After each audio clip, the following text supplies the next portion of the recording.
So the winner of the videography best story goes to Marty, the neighbor. I'm Marty Idzik.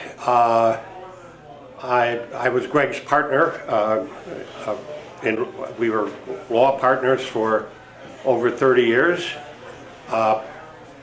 Observing Greg then, it finally occurred to me where the phrase practice of law comes from, because he was certainly practicing a lot of law.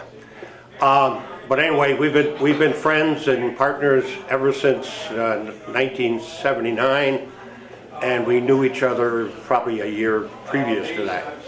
But what I want to talk about is Greg and I went to 4 Super Bowls, the 4 Bills Super Bowls. That was in 1991, 92, 93, and 94. And the best Super Bowl of all of them, in my opinion, I think Greg would agree, was Tampa Bay, the first Super Bowl game. And Greg came to me and said, why don't we go to the game? And I was reluctant to acquiesce in that, but finally I said, okay, we'll give it a go, and we'll go. What was interesting is we didn't have any tickets to the game, and I think it was a Buffalo TV station that was offering tickets to customers, and the game was sold out. And so I said, what are we going to do? And Greg said, well, let me try something. So anyway, we go to the Buffalo Bills Hotel, and I think it was Channel 4. There are, personnel from Channel 4 there, and they had a big room, whole bunch of tables, and I couldn't believe this. Greg reaches in his pocket and he pulls out a fax. Those of you who don't know what a fax is, ask your parents. I tell you. Anyway, he pulls out. Look at Goering. He pulls out this fax, and I'm a little embarrassed. I'm thinking, He's telling a story. is this ever gonna work? And so in any event, he goes, and there's a couple of people there, and he said, I was supposed to get tickets, and I got this fax, and the fax really didn't say that he was entitled to tickets. But see, I've been dealing with you, and I thought we'd get the tickets, but I never got the tickets. Maybe they got lost in the mail. And I'm in the back, and I'm going, oh my God, and then whatever else.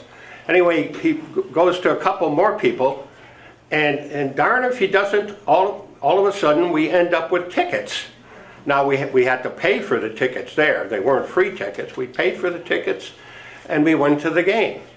And I tell this story because there's a little bit of, there's always been a little bit of larceny in Greg's nature, and a lot of BS, really a lot of BS, and a little bit of larceny. And I never thought he could pull this off. But we went to the game. The seats weren't bad. Unfortunately, Buffalo lost by a field goal, as some of you will remember. So, Greg, buddy, my wife. Thanks a lot for everything. Thanks for your friendship. Thanks for being a good neighbor. Okay? Happy birthday. Dennis, For sure. Hello, I'm Dennis Webster. I spent some time interviewing Greg Peterson about the foundation of the Robert H. Jackson Center, which started 25 years ago. So I heard a lot about the beginnings of this organization. And there was a time, a meeting at this place that became the Robert H. Jackson Center one day 25 years ago or so. Some of the most prominent people in Jamestown were assembled. Now, this is this building 25 years ago. The roof is leaking a little bit. The lights are flickering. It has a kind of shabby chic to it. The people are wondering, what are we doing here? And Greg Peterson says, look around, be inspired. This is where we can go. I believe this can happen. I believe this can happen. Despite extraordinary circumstances is the theme of Greg Peterson's life. now what did Chuck say? Oh, she wasn't there. She said it was something about Wait, what did the Oh, it was like a press conference, and he was like, "How did you get those, Greg?" So President Clinton was at Chautauqua preparing for the debate. And I was a very active Democrat at the time. And unfortunately, it was hard to get any spots. You could not get in close to see the president. And only select people could get in to see the president. I was an active Democrat, so I was able to get in the inner circle. I look around, and there's Greg Peterson. And he's wearing a press pass. And I said, "How the heck did you get that pass?" And he says, "There's always a way." And that's typical Greg Peterson. He is the man as far as getting in the right places at the right time. And we love him for a lot of reasons, and that's one of them. Thank you.